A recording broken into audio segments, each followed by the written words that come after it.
Ang susunod na programa ay nagpapatuloy dahil sa ating mga partners and supporters ng Greg Durante Ministry.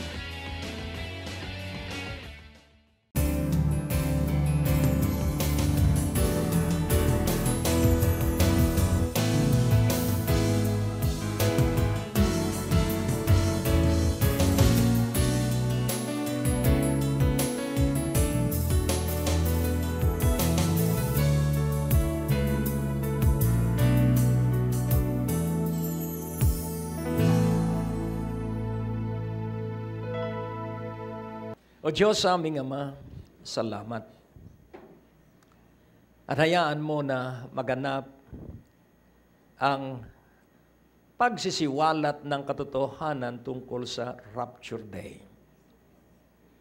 Kaya't maluwalhati ang banal at dakila mong pangalan sa kilos ng iyong Espiritu sa makapangyarihang pangalan ni Jesus.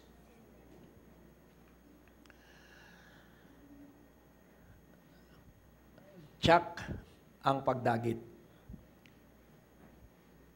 So, God will snatch you away from this earth. So, the assurance that you will be raptured.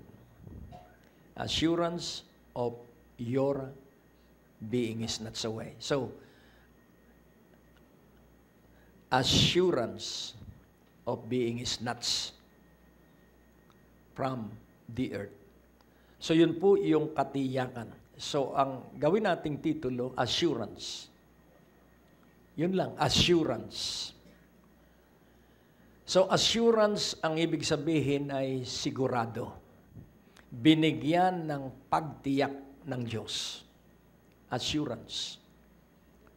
Kaya kung titingnan po natin, etong salitang ito ay, kung titingnan po natin, yung root word, sure. Assurance, pagbibigay ng pagtiyak o pagbibigay ng katiyakan. Kailangang iyo pong maipahayag at makapanindigan ka na ikaw ay dadagitin ng Panginoon sa araw ng pagdagit. Yun po ang dapat na laging iusal mo sa iyong pang-araw-araw na panalangin. I am assured that I will be raptured one day. At atin pong unawain. Gaano ba kabilis yung rapture day? Tingnan po natin sa 1 Thessalonians. Ngayon, dito po ay nais kong inyong maunawaan na kailangang ikaw po ay maging matalino. Sa chapter 4, sa 1 Thessalonians 4, atin pong tingnan ang talata tungkol po sa assurance, at ang sabi po dito sa verse 13. So 1 Thessalonians 4:13, but I would not have you to be ignorant, brethren, concerning them which are asleep, that you sorrow not, even as others which have no hope. So ang assurance po ay pagkakaroon ng pag-asa. At ang pag-asa po, hindi tayo hahanggang kamatayan. Hindi masasayang ang lahat ng ating paglilingkod. Hindi masasayang ang lahat ng mga kabutihang ating ginawa. Hindi masasayang ang lahat ng ating ikapo at mga inialay na salapi sa gawain ng Panginoon. Sapagkat kung atin pong di paniniwalaan, kahit na po ano ang ating dinaramdam sa ating katawan, there is an assurance na tayo po ay hindi pinababayaan ng Diyos. So, yung mga taong mawawalan ng pag-asa, ang tawag sa kanila ay ignorant. Masakit po yung salita. Dahil kung itatagalog mo ang ignorant, magandang salin yung mangmang. Mangmang. Pero yung tanga ay napakasakit na salin nun. Ano po? Pero pansinin po natin, mangmangutang nga, ang gamot po ay pagkatuto, pag-aaral. At ako po, napakasarap kong tanggapin sa aking sariling, it is because of my ignorance. Dahil sa aking katangahan, kaya marami akong dinaan ng kabiguan. Ano po ba ang katangahan? Kulang ng kaalaman. Lack of knowledge. Kaya nga, hindi mo dapat ipagdamdam ang kabiguan. Hindi mo dapat ikalungkot na wala kang pagpapala sa ngayon. Sapagkat tandaan mo, hindi magkakabula ang pangako ng Diyos dahil ang mga pangako ng Diyos kay Hesukristo lahat ay oo at amen. Maaaring naaantala pero tiyak. It is assured na yung pangako ng Diyos na tinatayuan mo ay gagawin at isa sa katuparan ng Diyos. So sino ang magsasagawa? Ang Diyos, hindi po tayo. Ang atin lamang gagawin, huwag tayong mawawalan ng pag-asa. Tuloy-tuloy na pag-asa. At kailangan tayo ay bilanggo ng pag-asa. Sa Zechariah 9:12. Oh, I love this. Zechariah 9:12. Ano po ang sabi ron? Turn ye to thy stronghold, ye prisoners of hope. Even today, do I declare that I will render double unto thee. So atin pong pansinin. Turn you to thy stronghold, ye prisoners of hope. So, alam mo, na maaaring ikaw hanggang ngayon ay nabibigo pa rin. Pero, sa kabiguan, kailangan ang takbuhan natin ay ang kuta ng Diyos.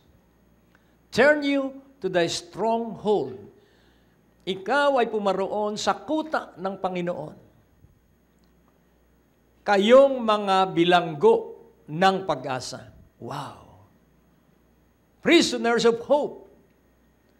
Kaya nga kung ating unawain ang pagiging bilanggo ng pag-asa, kahit nalugi, may pag-asa na makakabangon at makakabawi. Kahit nagkasakit, may pag-asa na tatanggap ng kagalingan. Hello? Amen. Hallelujah. So yun po yung prisoners of hope. Ibig sabihin, hindi siya makakalaya. Doon sa kanyang inaasahan, siya nakabilanggo doon sa kanyang inaasahan. At pansinin po natin, even today do I declare that I will render double unto thee. As long as you remain hopeful. Yung nalugi sa iyo, pag ibinangon ka ng Panginoon, doble doon sa nawala ang ibabalik sa iyo ng Diyos.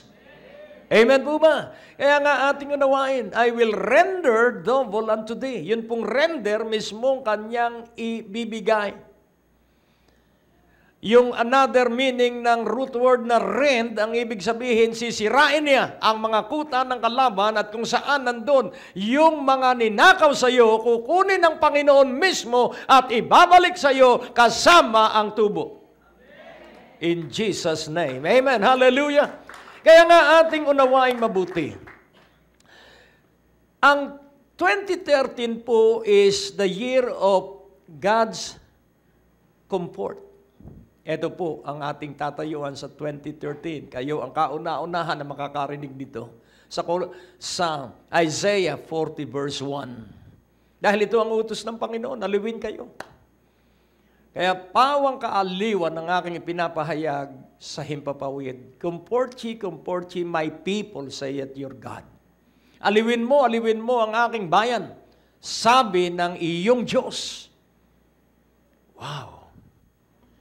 And then sa verse 10, ano po ang sabi ron sa verse 10? Behold, the Lord God will come with his strong hand, and his arm shall rule for him. Behold, his reward is with him, and his work before him.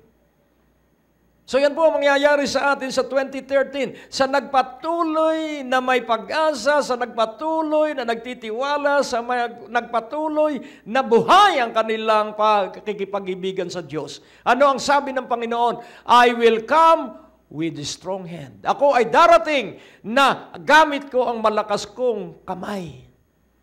At bisig para pamunuan ko kayo.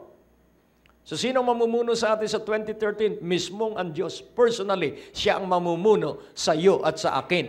At ano ang dala niya? Reward. Reward. And His word. His reward and His word. Ano po ang ibig sabihin? Yung gantimpala at yung kanyang gawa. Yung natapos na gawa doon sa krus sa Kalbaryo. May gantimpala po sa mga nagtitiwala doon sa natapos na gawang yon. At kung titingnan po natin, grabe po ang nakatakda sa atin. At hindi po ito mapapasubalian, hindi po ito mahahadlangan. Sa takdang araw, magugulat kayo.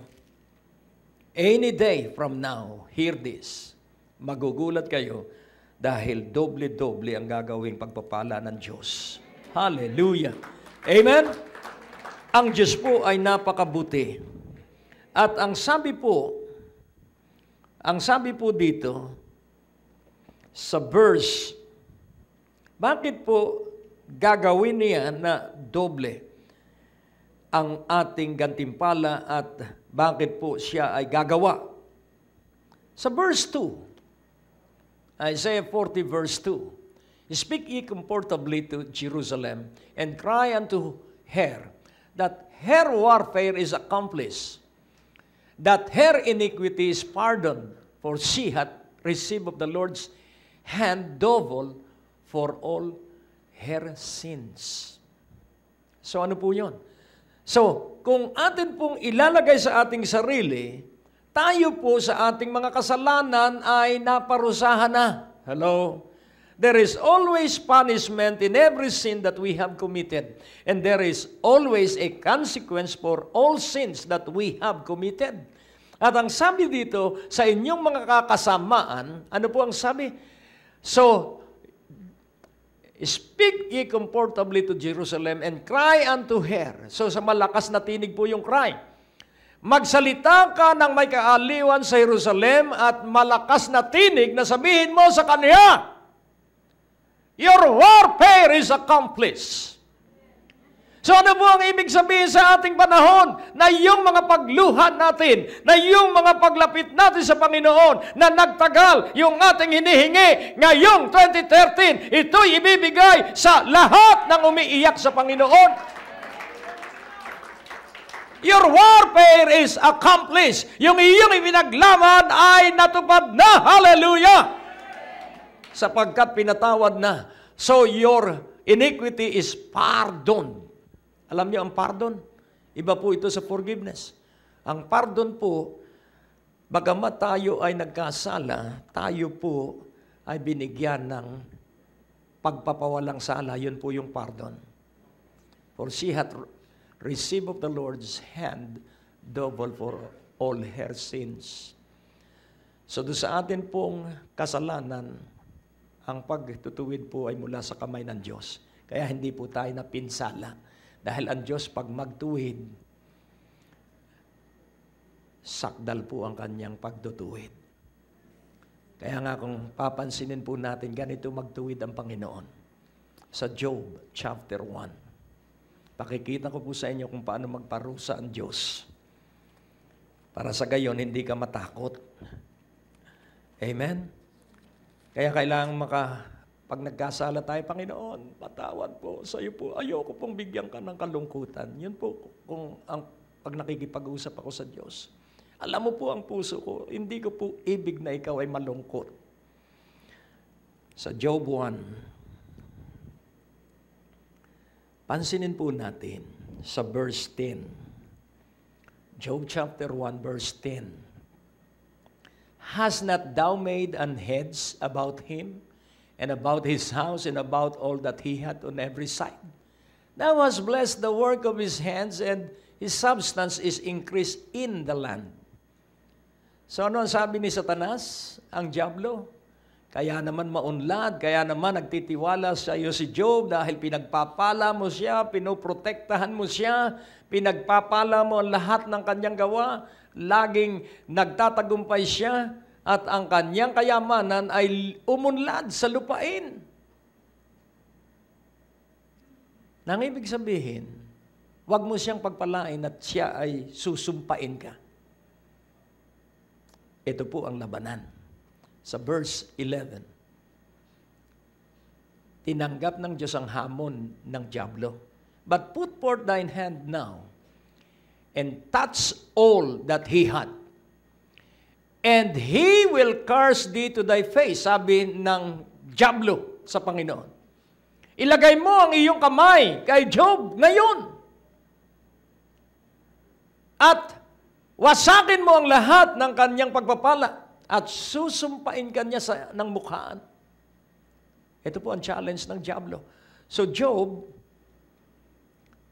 siya po ay halimbawa ng paligsahan ng Diyos laban kay Satanas.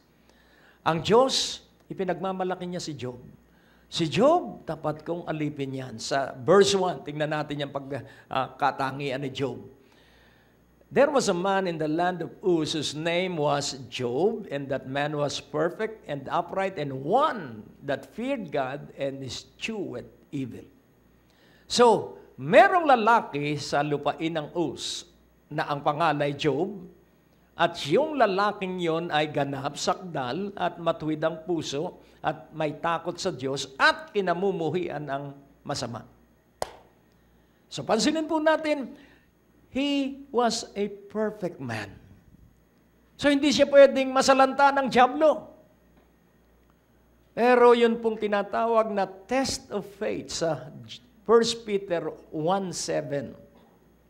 Nais kong inyong maunawaan na meron pong pagsubok. That the trial of your faith, being much more precious than of gold that perisheth, though it be tried with fire, might be found unto praise and honor and glory at the appearing of Jesus Christ. Na ang pagsubok sa inyong pananampalataya o pananalig na mas mahalaga, alin ang mahalaga? Yung iyong pananalig, sapagkat yung iyong pananalig ay higit na mas mahalaga kaysa gintong nasisira. So ikaw ay may malaking ginto at yung ginto mo ay ang iyong pananalig sa Diyos. Yung iyong pananalig kay Jesucristo, yun yung ginto mo. Amen? Kaya kahit saan kay daang apoy ng pagsubok, yung pananalig na yon ay magiging dalisay. Hindi ka tatalikod sa Diyos. Hindi ka uurong sa labanan sapagkat alam mo na ikaw ay iniibig ng Panginoong Jesus. And you will be found unto praise and honor and glory at the appearing of Jesus Christ. Ito po yung rapture day. Hallelujah. May labanan po at may paninindigan. Naunawaan niyo po. Alisin mo ang mga pagpapala kay Job. Yang mga dumadalo sa revival, huwag mong pagpalain ngayong Paskong ito at sa susunod na January, hindi na dadalo yan. Ganyan ang dyablo. Pero, deal or no deal? Deal! Ipakikita natin na si Jesus pa rin ang pinakakayamanan natin. Amen! Hallelujah! Assurance! Assurance! That God is with us. That God is on our side. Hallelujah! Kaya kahit inaapoy ako ng lagnat noong May 1989, ipinangako ko sa broadcast noon na ako ay mga ngaral ng kagalingan na inaapoy ako ng lagnat, lumalakad ako sa gitna ng bagyo. Tatlong susun na jacket ang dala ko, sinasagasa ko ang bagyo at ako ay sumasabit sa mga bus para lang makarating ako sa 9:00 kong broadcast. There will be test of your faith. Hello? Alam ko na pag ikaw ay nabasa ng ulan sa matinding lagnat, hindi ka sasantuhin ng ulan. Pero hindi. Dahil matindi ang aking pananalig, ang puso ko'y nag-uumapaw ng pagtitiwala sa Diyos. Kaya yung ulan ay walang epekto sa aking katawang inaapoy ng lagnat, sapagkat hindi ako nakatingin sa katatakutan, nakatingin ako ay sa pakinabang, nakatingin ako ay sa kaganapan ng mga himala, nakatingin ako ay sa milyon-milyon na mapagpapala nung gabing yon. Amen po ba? And he obeyed until his death on the cross, because his eyes is fixed. His eyes is focused on the joy that is set before him. Kailangang ikay nakatingin sa kagalakang nasa iyong unahan, sa kagalakang nasa iyong harapan, na ang iyong mga kamag-anak ay maliligtas dahil ikay matapang na nagpapatuloy at hindi ka nadadaig ng anumang mga pagsubok sapagkat ikay naniniwala. You are assured. At sila'y maliligtas. Nakukuha niyo po? Kailangan lagi kang excited. Amen po ba? Alam mo, iilan na ang totoong Kristiyano ngayon? Iilan na po, mabibilang na sa calculator. Di po ba may calculator na kung ilang milyon lang? Eh nawa mapabilang ka dun sa remnant. Alam niyo yung remnant? Yung tapat na iilan. Ito ang sasabihin ko sa inyo. 2013 is the greatest year ever. Yun pong Mayan calendar, baliwala po yan. You know why? Ang mangyayari lamang ay ang mga propesiya na pinahayag ng Diyos sa labi ng kanyang mga propeta. Hello? Hello? Pinipigilan akong pilit ng kaaway na wag na akong tumuloy. Ayaw niyang mangangaral ako ng katotohanan sapagkat kayo'y magiging malaya pagkatapos nitong December 21. Hindi po mangyayari ang end of the world ng December 21, 2012 dahil maraming bagay na kailangang mangyari muna. Kaya napakalayo sa katotohanan ng Mayan calendar sapagkat ang Mayan calendar isa lamang sa maraming kalendaryo na ginamit ng tao. Kaya hindi magtatapos ang daigdig bukas. December 21, hindi magtatapos sapagkat marami pang kaluluwang hindi nakakarinig ng mabuting balita. Ang mabuting balita ay ipapangaral sa buong daigdig. Amen, hallelujah! At saka darating ang wakas. Nagsisimula pa lang ang masamang epekto ng RH bill. Kailangan ang umabot yun sa pinagbabawal na ang pangangaral sa Pilipinas. Hindi pa ipinagbabawal, kaya hindi pa darating ang wakas. Sapagkat pag pinagbawal na ang Ebanghelyo, doon magsisimula ang kaganapan na may mga iangat ang Diyos, iluluklok ang Diyos na mga lalaki at babaeng tunay na matatapang. Salamat sa 10 amen. Oh, I'm so excited. Kanina lecture, ngayon preaching. Ngayon, assurance. Sigurado po ang kaligtasan. Bakit hindi ang December 21 ang katapusan ng daigdig? Tandaan po natin, ating unawain. So, ang unang rapture ay nangyari kay Enoch na anak ni Methuselah sa Genesis. He was translated, he walked with God, and then was translated. Ang pangalawang rapture ay sa panahon ni Elijah. Elijah, the prophet, was caught up by the chariots of fire. Yan po ang ikalawang rapture. Pero pansinin po natin, in between those two raptures, meron pong mga namagitang mga pangyayari. At kung titingnan po natin, para maunawaan mo kung kailan ang rapture, hindi po sinabi kung ano ang araw. Hindi rin sinabi kung ano ang oras. Pero isiniwalat ang panahon.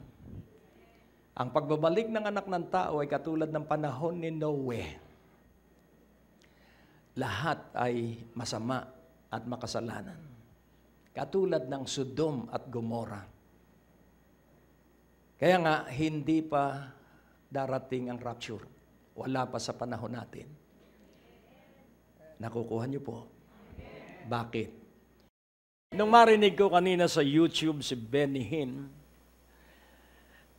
na talagang kailangang iyong aminin kung ano talaga ang iyong kalagayan sa buhay.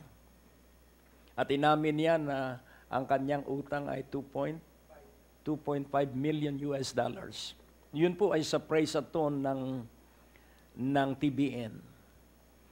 Kung nagkaroon po ako ng lakas ng loob at hamon, kung titingnan po ninyo ako, relax, maaliwalas lagi ang mukha. Pero yung hindi ninyo alam, pumapailan lang ang mga programa sa radyo, telebisyon, TBN, Asia, EBN, mas matindi po ang gastos ng EBN, at ang Zoe Light TV. Tayo po ang isa sa maraming palatuntunan sa telebisyon. Pero ang hindi ninyo alam at nais kong inyong malaman para madala ninyo sa panalangin at tiyak kong kayo'y pasasaganain ng Diyos. Ang pagkakautang po ng ministeryo, hindi po sa akin personally, wala po ako.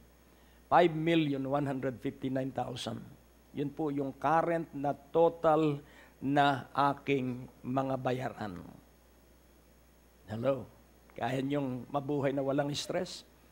Manalig ka sa Diyos. Amen?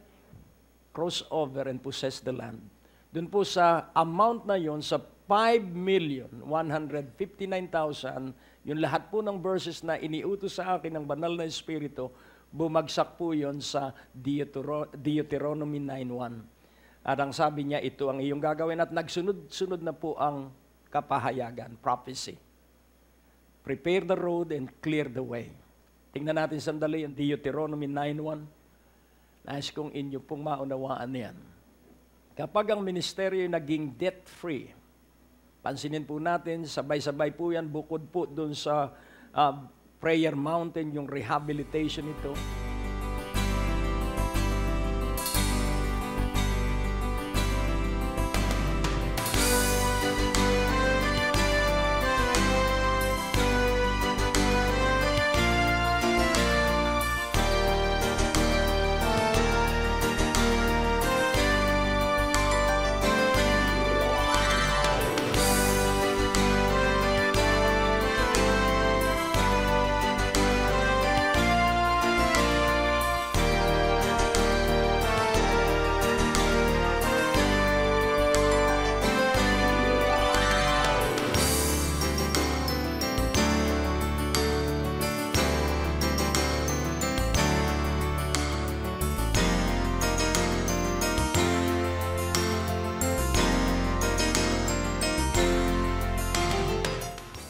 Ang natapos na palatuntunan ay nagpapatuloy dahil sa inyong mga pinansyal na kaloob na ibinibigay sa Greg Durante Ministries.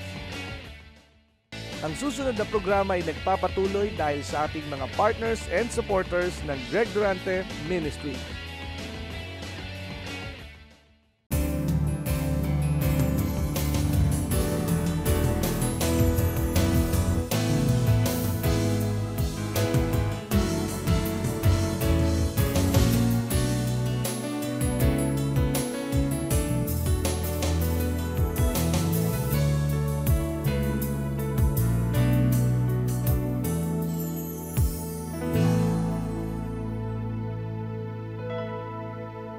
Pag-aralan mo ang Book of Daniel.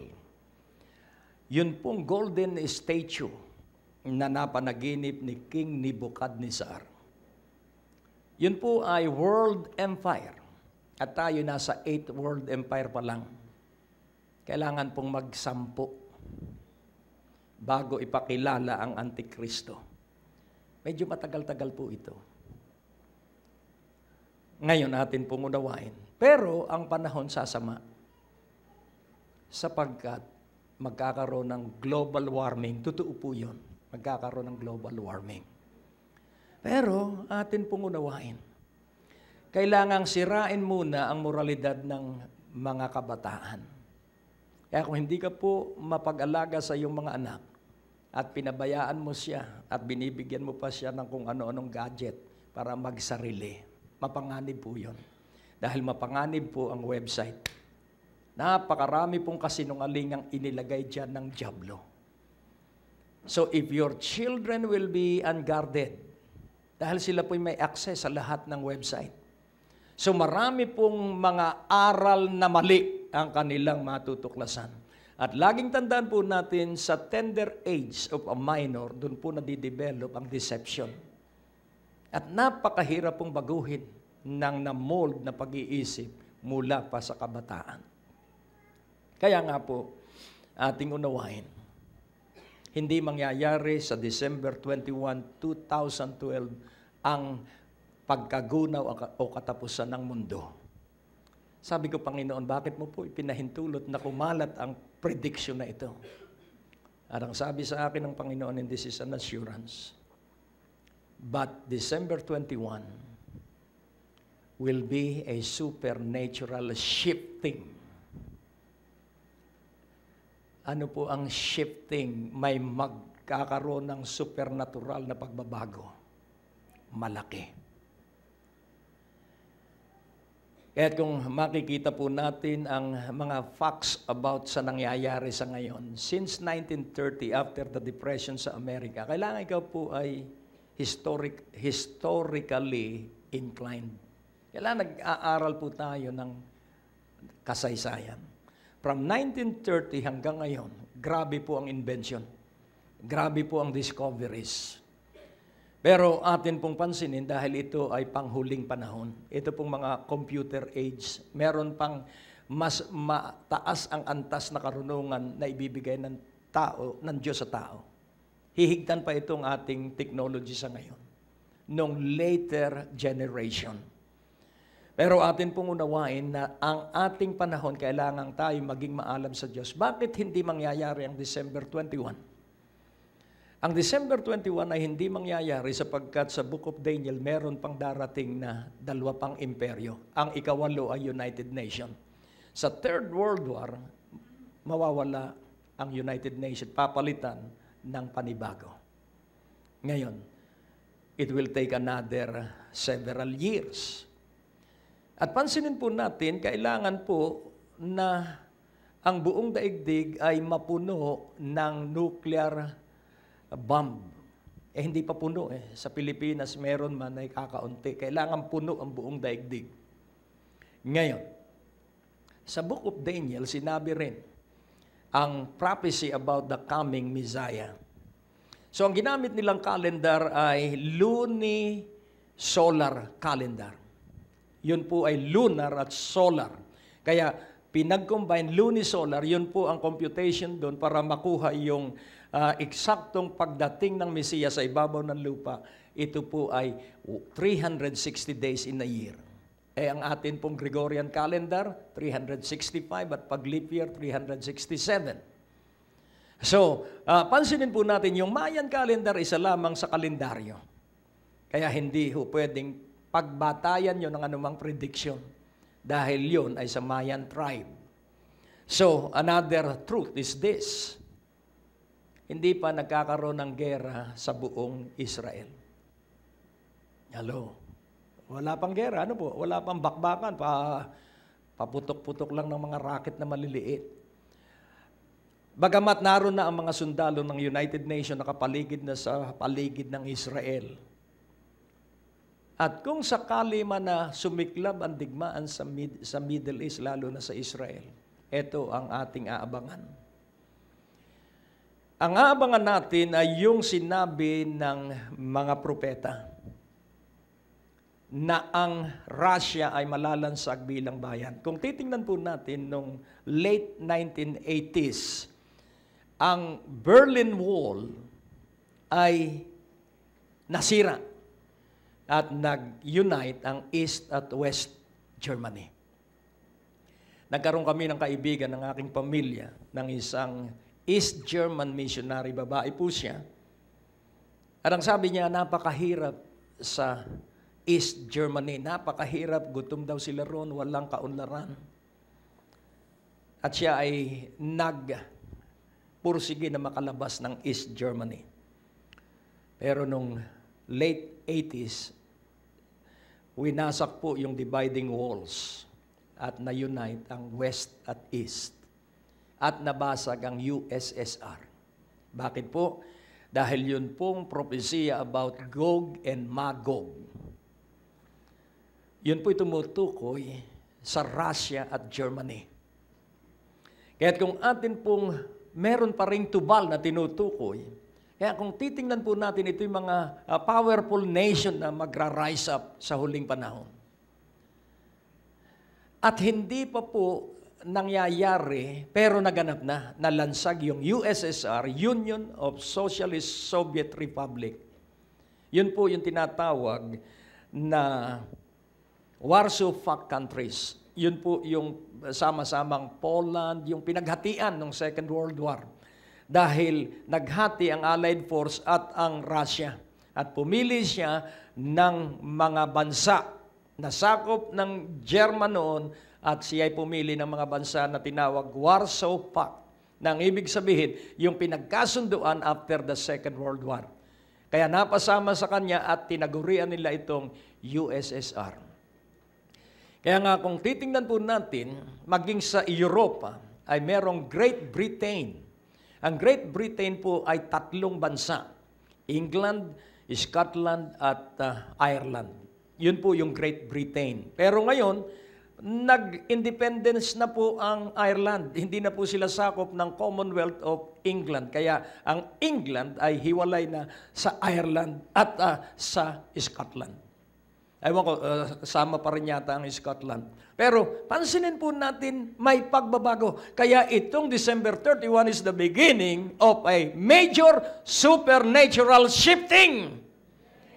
May malaking pagbabagong magaganap ngayong December 31. Hallelujah! Kaya ikaw at akong naririto ay inihanda ng Diyos para hindi tayo malagpasan nitong supernatural major shifting na ginagawa ng Diyos.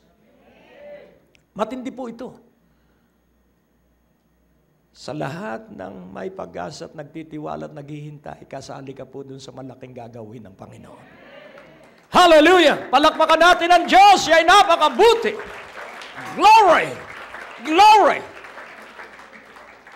O, purihin ang Panginoon. At kung titingnan natin ang Matthew 24, so pansinin po natin, yung Northern Army na tinutukoy ay ang Russia. Lulusob po siya sa Israel. You know why? Dahil ang Israel po ang pinakamayamang bansa sa Middle East. Nandun po ang lahat. Ang pinag-iinteresan ng Russia ay yung Dead Sea. Sapagkat naroon po ang supply ng different minerals. At ang number 1 mineral po doon yung ginagawa sa fertilizer, urea, at saka kung ano-ano pang mga minerals, walang ubos po sa Dead Sea. Kaya gusto nilang makuha yon. Tapos ang pinakamalaking deposito ng langis mismong nasa Israel. Kaya gustong kunin ito ng Russia. Sino ba ang nagbubunsod para si Iraq President Hussein ay magtayo ng nuclear reactor? Ang Russia. Sino ba ang mga gumawa nun ay mga Russian scientists? Sino ba ang nagbunsod sa Syria para magkaroon ng missile? Sino ba ang nagbunsod sa Libya? Russia po lahat yan.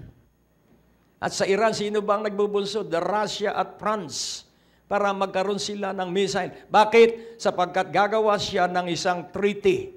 Lahat ng mga bansang galit sa Israel, kakasunduin niya.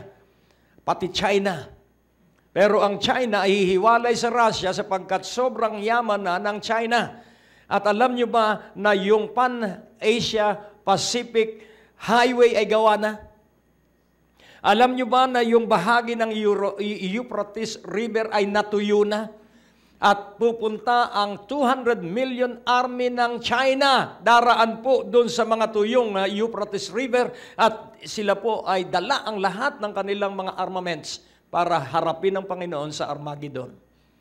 At doon po sa Armageddon, ito po'y napakalawak na plain. At nung kami nasa tuktok ng Mount Carmel, nakita ko ang lugar na kung saan magaganap ang Armageddon. Hindi pa mangyayari sa December 21, 2012 ang end of the world. Alam nyo kung bakit? Sapagkat hindi pa nawawala sa superpower ang Russia. Lulusob sila kasama ang Arab nation, papasukin nila ang Israel at magugulat sila. Sapagkat mula sa langit, pababagsakin ng Diyos ang lahat ng mga jet fighters at mga missile ng Russian. Sang-ayon po sa Biblia. Hello? At dahil marami silang submarine, nuclear submarine, na nakakalat sa buong daigdig, aakalain nilang Amerika ang nagpabagsak sa kanilang mga eroplano. Ang Amerika ay hindi makakakilos sapagkat ang Amerika din ay aalisin na superpower. Hello? Aalisin sila bilang isang makapangyarihang bansa para ilitaw ang European Union, EU. Sapagkat ang Constitution ng European Union, inalis nila ang tungkol sa Diyos. Walang Diyos sa kanilang constitution. Yan po ang pagsisimula ng Antikristo. Kaya nga hindi mangyayari ang December 21, 2012 dahil maraming mga prophecy pa ang dapat na maganap at mangyari. Amen po ba? Kaya nga kailangan ang Russia ay maalis bilang superpower, ang Amerika ay mapatahimik bilang superpower para ang European Union ay umangat sa paghahanda ng pagdating ng Antikristo. Pero, kung bibilangin mo po yun, yung lahat ng armament po ng Russia, yung kanilang mga tangke, yung kanilang mga baril, hindi na po bakal yun. Nakatukla sila ng isang uri ng kahoy na kasing tigas ng bakal at hindi kayang lusawin ng init. Kaya lahat ng armament nila ay yari sa kahoy. Baril o tangke o kanyon yari sa kahoy. Matigas na kahoy. Kaya ang sabi ng Biblia, 7 taon na susunugin ang mga armamento ng Northern Army. Bakit? Sapagkat sila'y naggawa ng mga gamit na kahoy kaya magagaan ang kanilang mga armaments. Yan pong lahat. Because I am a student of prophecy. Kaya wala akong kaba sapagkat alam ko na hindi pa ako nakakapangaral sa buong daigdig. Hello? Kailangang ipangaral ang mabuting balita sa buong daigdig at ang lahat ng makikiisa sa pangangaral yayaman. Ikaw at ako'y gagamitin ng Diyos doon sa makapangyarihang pagkilos ng Diyos sa mahiwaga at makapangyarihang kaparaanan. There will be transfer of wealth of the wicked and the sinner to the righteous and just. And who are the righteous and just? Those who love the soon appearing of Jesus Christ. Kaya kailangang minamahal mo, hinahangad mo na ang Panginoon ay babalik. Hindi sa panahon natin, kundi sa itinakdaan niyang oras. Kaya nga po, ngayong sandaling ito nais kong ipaunawa sa inyo. Ang supernatural shifting, magkakaroon po ng iba na namang pamunuan. Kakaroon po ng shifting. Magkakaroon po ng realignment. At kung titingnan po natin, ito ay magsisimula ay sa ekonomiya ng buong daigdig. Alam niyo po ba na ang Pangulo ng Amerika ay nag-approve na lagyan na ng microchips ang mga tao sa Amerika? Kaya huwag kayong magpapalagay nung kasinlaki lang ng balatong, ilalagay yun sa daliri. At doon sa maliit na microchips na yun, naroon na ang lahat ng resume ng isang tao. Buong kasaysayan niya, buong angka niya, naroon sa maliit na yun. Alam niyo po ba na sa pagpupunta ka ng Amerika, noon ay daliri. Nung pumasok ako ng Amerika, daliri ang tinitingnan. Ituturo mo lang gano'n sa computer nila. Ngayon, alam mo kung anong tinitingnan? Pupil of the eye. Dahil nalalaman nila na madaling makilala ang tao sa pamamagitan ng mata. Aywan kung bakit nangyari yun. Subalit, kailangan pong tayo ay may pag-asa. Kaya po ang 2013, comfort ye my people, speak favorably to my people, because I will repay double. Amen?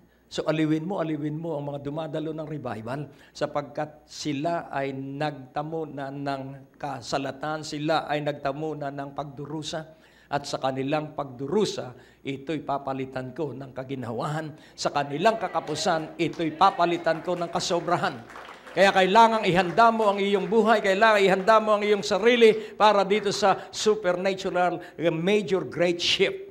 So, December 21 is the beginning of a supernatural great shifting. So, magkakaroon po ng pagbabago. Ang Pilipinas marahil ngayon 2013 ay gagawin na isang makapangyarihang missionary sending nation. Ang Pilipinas ay nakatakda na maging breadbasket ng buong Asia. Nung nakaraang Monday, naimbitahan ako sa flag ceremony ng Picardy. Philippine Council of Agricultural and Aquamarine Research and Resource Development. Research and Resource Development.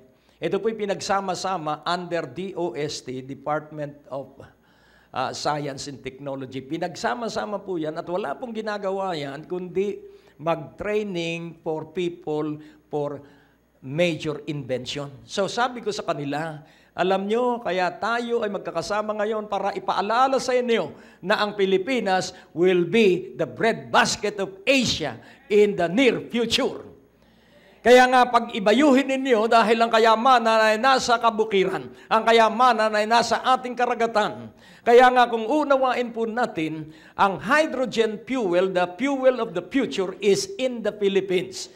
Tayo lamang po ang may solong mina ng hydrogen fuel at ito po ay pinag-aagawan at pinagkakaguluhan kaya lang hindi ito ma-develop ng hustuhan bagamat meron ng sasakyan na ang gatong ay tubig, hydrogen fuel. Hindi nila ito manufacture dahil babagsak ang ekonomiya ng buong Middle East. Kaya para hindi masira ang maraming bansa, kaya ito'y pinipigilan pa sa ngayon. Pero kapag ang Diyos na ang nagsabi, now is the supernatural shifting. At yun po'y magaganap December 21 at walang magagawa ang anumang superpower. Kaya gumagawa ang kaaway ng ingay sa pamamagitan ng RH bill. Pero baliwala po yun sa Diyos. Kahit na maging masama pa ang buong bansa, ang masusunod pa rin ay ang ilang matuwid na hindi kailanman lumuhod sa Diyos-Diyosan. Ang ilang matuwid na hindi kinukompromiso ang kanyang pananampalataya. Ang ilang matuwid na natiling tapat sa Diyos. Kaya manatili tayo sa katapatan ng Diyos. Magpatuloy tayo sa pag-ibig ng Diyos. Huwag kang susuko. Kung nanghihina ka na, umawit ka na lang muna. Amen? Ito po'y makapangyarihang kasangkapan. Because when you worship God, you are doing warfare in the heavenlies. Laging tandaan mo, ang dyablo ay nasa ating sakong. Amen? Ang dyablo ay nasa ating sakong at siya ay tapakan natin. Satan is our footstool. Amen? Si Satanas ang ating tuntungan. Kaya nga, yung mga pagsubok na dinaraanan mo, footstool mo yan. Tapakan mong bato, stepping stone mo yan to reach greater heights. Kaya ngayong sandaling ito, ikay pinagpala ng Diyos. Assurance is assured. Assurance is assured. Wow! You will receive double. You will receive double in the name of Jesus. Oh, napakapalad natin dahil tayo ay tinangkilik ng Diyos para magsama-sama ngayon. Dumating akong walang dalang mensahe. At magtatapos tayo na may mensahe. The message is stainless and pure. The Word of God is stainless and pure. And I make sure that stainless Word of God will pass through a pure vessel. Tandaan po natin, sa engineering po, pag gasolina po o petroleum, iba-iba po ang steel. Highly acidic po ang gasolina at lalo na ang bunker fuel. So iba-iba po ng pipeline yan, iba-iba ng steel. Pero pagdating po sa mga langis na panluto, langis na panglagay sa mga makina ng mga sasakyan, kailangan pong stainless steel ang daraanan noon. Bakit stainless? Sa salita lang ibig sabihin walang dagta. Stainless, walang dumi. Ilang panahon po na ako ay nagtrabaho bilang contractor sa petroleum company. Kaya kita ko kung paano yung tinatawag na mga pipelines. Kaya nga po ang mensahe, kailangan dumaloy sa isang alulod na kailangang malinis. At ang malinis na alulod ay walang hangaring pansarili, kundi kaluwalhatian ng Diyos. The message has to pass through a vessel that is stainless. Amen. And the preaching of the truth has to be preached by somebody who is living in truths. Kailangan pinaniniwalaan po natin ang katotohanan.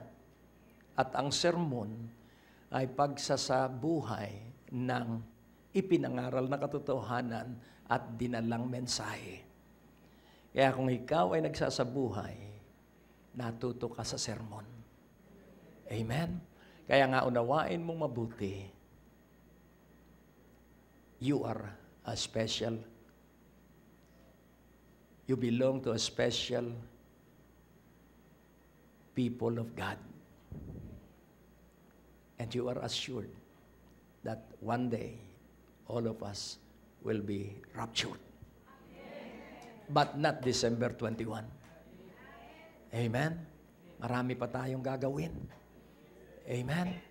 Kaya nga po, unawain mong mabuti, iniibig tayo ng Diyos. Amen? Minamahal tayo ng Diyos. So bow down your head and pray.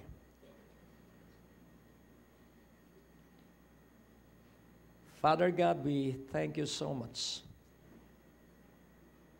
for the personal instruction of the Holy Spirit. Thank you so much for the assurance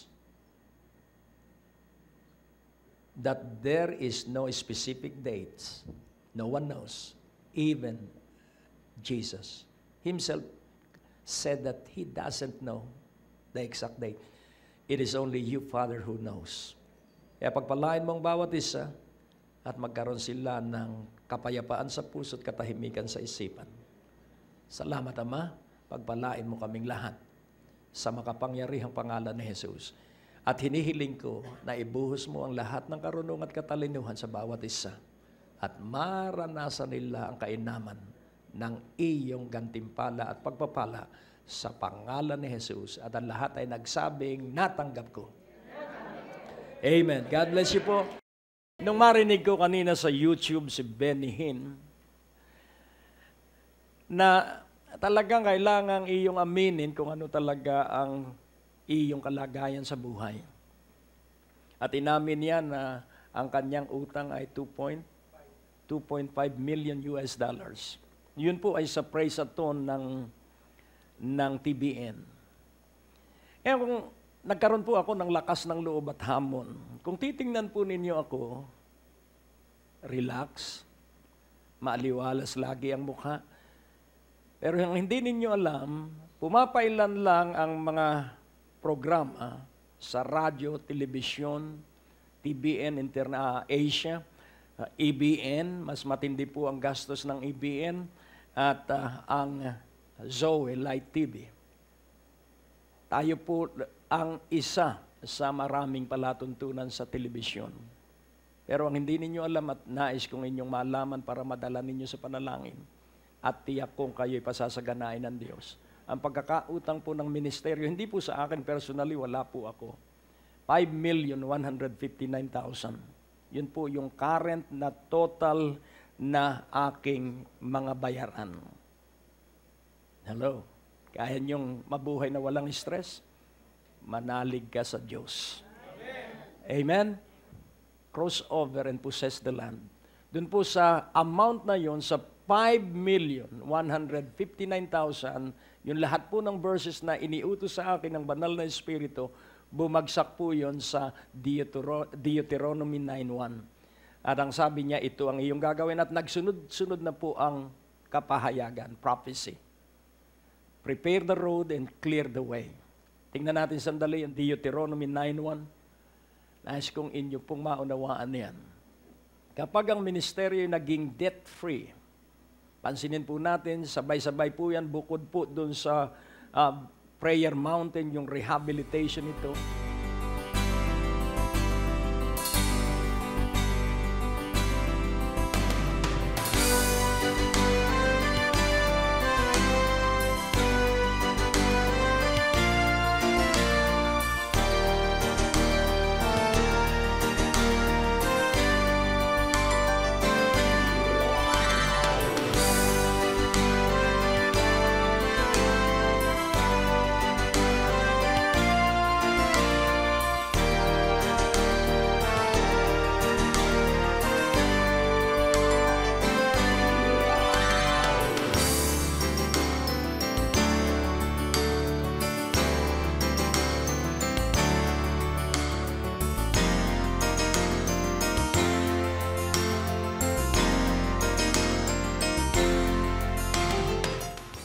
Ang natapos na palatuntunan ay nagpapatuloy dahil sa inyong mga pinansyal na kaloob na ibinibigay sa Greg Durante Ministries.